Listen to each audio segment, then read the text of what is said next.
வாழ்க வையகம், வாழ்க வையகம், வாழ்க வளமுடன்.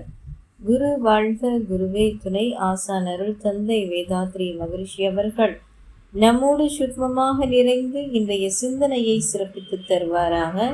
இன்றைக்கு ரயில் பயணத்திலும் ஞானம் பற்றி தெரிந்து கொள்ளலாம் அப்படிங்கிற தலைப்பில் சிந்திக்கிருக்கின்றோம்.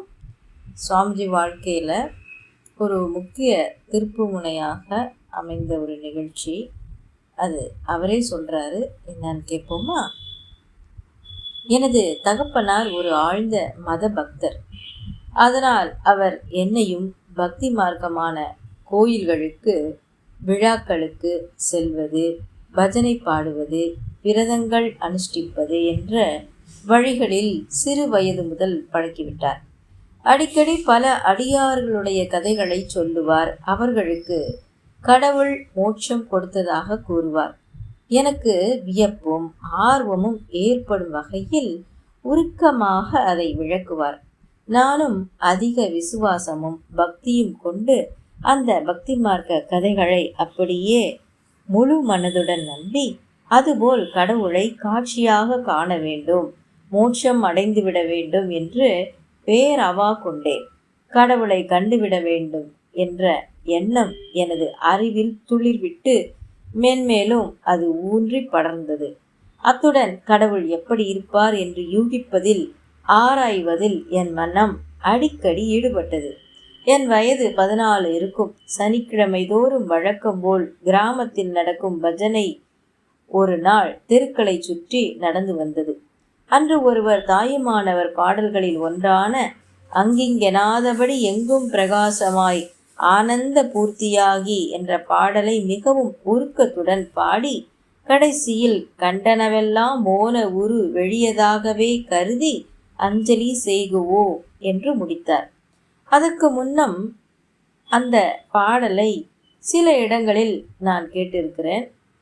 ஆனால் அன்றைய தினம் எனது அறிவு ஓர்மை நிலைப்பட்டு அந்த கவியின் கருத்தை உணர்ந்து கொண்ட விதம் கொஞ்சம் புதுமையாக இருந்தது.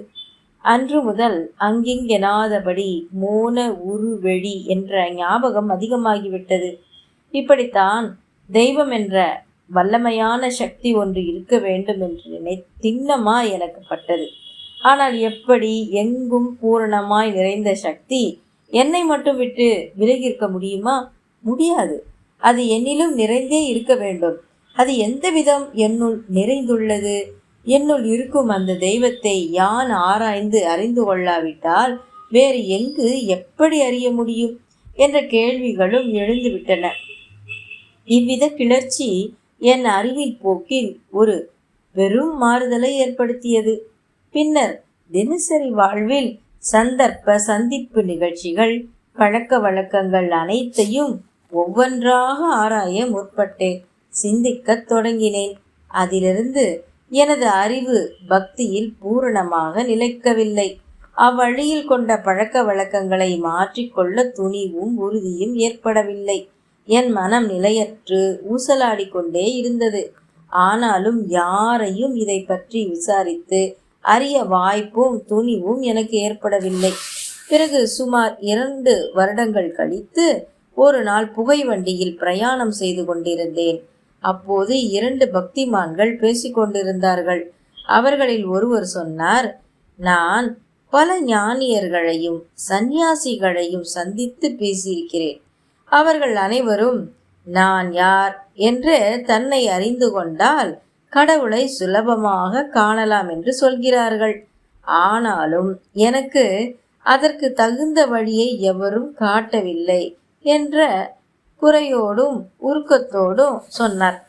இந்த சொல் எனக்கு மிகவும் பிடித்ததாகவும் பொருத்தமானதாகவும் இருந்தது. இதற்கு முன் என்னிடம் இருந்த கடவுளை பற்றிய பல சந்தேகங்களோடு நான் யார் என்ற சந்தேகத்தையும் சேர்த்து கொண்டேன். பின்னர் ஆராய்ந்தேன், கவலைப்பட்டேன், உருகினேன், கண்ணீர் வடித்தேன். நேரம் கிடைத்த போதெல்லாம் தனியாக உட்கார்ந்து கண்மூடிக்கொண்டு மௌனமாய் இருக்க பழகினேன். ஆனால் கடைசி வரை ஒன்றுமே விளங்கவில்லை. எனினும் எனக்கு ஒரு திடமான நம்பிக்கை மாத்திரம் இருந்தது. என்றைக்காகிலும் யாரோ ஒரு மகானாலோ நானாகவோ கடவுள் நிலையினை அறிந்து கொள்வேன். முக்தி என்பதை பெற்று விடுவேன் என்பதே அந்த உறுதி. ஒழுக்கம் இருந்தால்தான் ஞானம் பெற முடியும் என்று பலர் சொல்ல நான் கேள்விப்பட்டிருந்தேன். ஆகவே வாழ்க்கையில் ஒழுக்கத்தினை உயிரை விடவும் பெரிதாக கருதி உறுதியோடு பல வருடங்களை அமைதியோடும் நம்பிக்கையோடும் கழித்தேன். இப்படி சுவாமிஜி தன்னோட அனுபவங்கள் எல்லாம் ரொம்ப அருமையா இந்த பகுதியில் சொல்லியிருக்கிறாங்க. சுவாமிஜியோட பெற்றோர்கள் அவரை குழந்தை பருவத்திலேயே பக்தியையும் ஞானத்தையும் ஊட்டி வளர்த்துதாங்க. கருவிலேயே திருவுடைய ஞான குழந்தையாக 8வது குழந்தையாக பிறந்தாங்க. இதெல்லாம் நம்ம வாழ்க்கை விளக்கத்தில் படிச்சிருக்கிறோம். குழந்தை பருவத்திலேயே ரொம்ப அறிவு ஜீவியாக சுவாமிஜி இருந்திருக்கிறாங்க. உலகத்தை பாயாக சுருட்டினான்னு கதை சொல்லி கொண்டிருந்தாராம் அவருக்கு அப்பா. அப்போ மகரிஷி எங்கே நின்று பாயாக சுருட்டினான் அரக்கன் அப்படின்னு கேட்டிருக்கார். அவருக்கு அதுக்கு பதில் சொல்ல தெரியல அவங்க அப்பாவுக்கு. ஒவ்வொரு விஷயத்துக்கும் ஏன் எதற்கு என்று கேள்வி எழுப்பி கொண்டிருந்தாராம் அருள் தந்தை. அப்புறம் ஒரு சொற்பொழிவு நான் சில ஆண்டுகளுக்கு முன்னாடி கேட்டேன். அதில் சுவாமிஜி இனி வரும் குழந்தைங்க 5 வயதிலேயே சுத்த வழி தத்துவத்தை உணர்ந்து கொள்வார்கள்னு சொல்லியிருந்தாங்க. எனக்கு ரொம்ப ஆச்சரியமாக வியப்பாக ரொம்ப இருந்தது. அது எப்படி 5 வயசுலேயே சுத்த வழியை உணர்வாங்க? அந்த அளவுக்கு நுண்ணிய அறிவு பெற்றவர்கள் உலகத்தில் வருவாங்க அப்படின்னு கருத்து புலப்பட சொல்லியிருந்தாங்க. அந்த ஆடியோவை நான் தேடிக்கிட்டு இருக்கேன். கூடிய விரைவில் உங்ககிட்ட பதிவு செய்கின்ற அன்பர்களே. அப்போ அது ஆழமாக யோசித்து கொண்டிருந்தேன். ஒரு சில ஆசிரியர் பெருமக்கள் கிட்ட கேட்டேன், ஏன்னா பள்ளி ஆசிரியர்கள்கிட்ட கேட்டேன். நான் சுவாமிஜி சொன்னதுபடி ஏதாவது ஒரு குழந்தை பேசுதா அப்படின்னு ரொம்ப ஆவலாக தேடிக்கொண்டிருந்தேன். அப்போ தற்செயலாக ஒரு 2 ஆண்டுகளுக்கு முன்பாக என்னோடய ஃப்ரெண்டு ஒருத்தங்க சொன்னாங்க. அவங்க பேரனை பற்றி சொன்னாங்க. பேரனுக்கு அப்போது 3 வயசு இருக்கும். ஆச்சி உங்களை எனக்கு இந்த வீடு அளவு பிடிக்குதாச்சி அப்படின்னு சொன்னானாம். அதை என்கிட்ட சொன்னாங்க. இப்போ அந்த குழந்தைக்கு 5 வயசு ஆகிடுச்சு. இப்போ பேரனோட அறிவு நிலை இன்னும் கொஞ்சம் உயர்ந்துருச்சு. இப்போ அந்த பேரன் சொல்கிறானா பாட்டியை பார்த்து, ஆச்சி உங்களை எனக்கு இந்த ஸ்பேஸ் அளவுக்கு பிடிக்குது அப்படின்னு சொன்னானா. இந்த சுத்த வெளி அளவுக்கு வானம் தானே அந்த குழந்தை கண்ணில் பட்டிருக்கு. அப்போது அதுக்கு எல்லை இல்லை, அப்போ இதுதான் மிகப்பெரியது அப்படின்னு 5 வயதிலேயே உணரக்கூடிய தன்மை அந்த குழந்தைக்கு வந்திருக்கு.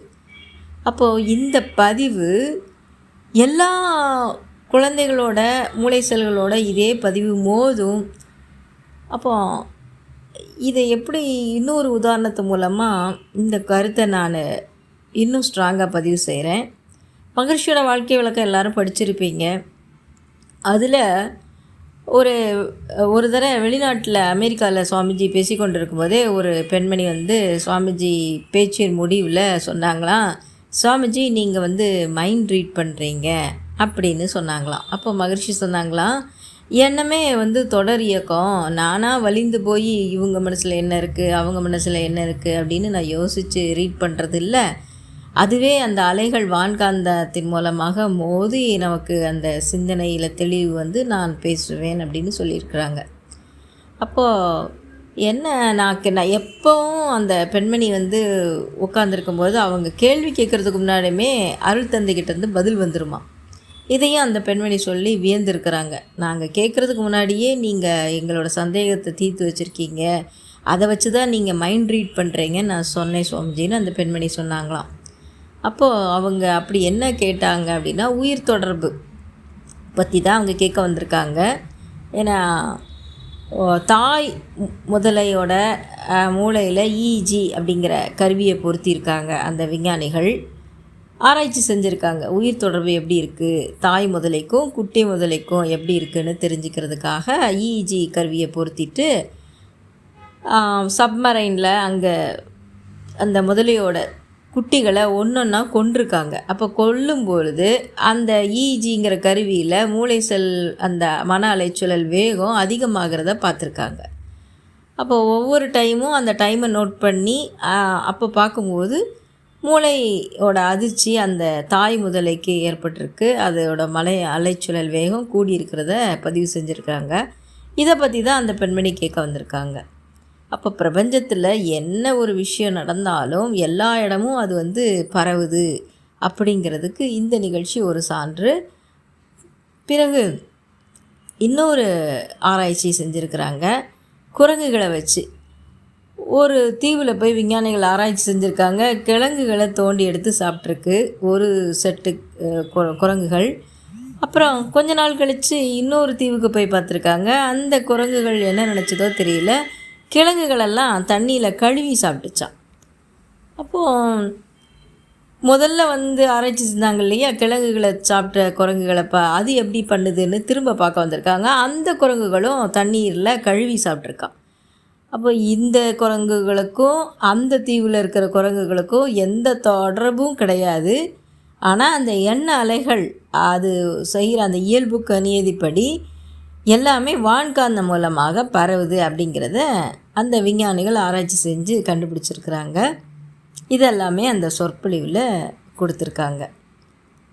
சரி, அப்போது நம்ம வான்காந்தத்தில் நல்ல விஷயங்களை பதிவு செய்யும்போது அது சம்மந்தப்பட்ட எல்லோரோட கருமையத்திலும் பதியுது அப்படிங்கிறதுக்கு இந்த நிகழ்ச்சிகளெல்லாம் ஒரு சான்றாக நாம் கொள்ளலாம் என்று கூறி இத்துடன் இந்த சிந்தனையை நிறைவு செய்கின்றேன். நன்றி. வாழ்க வளமுடன்.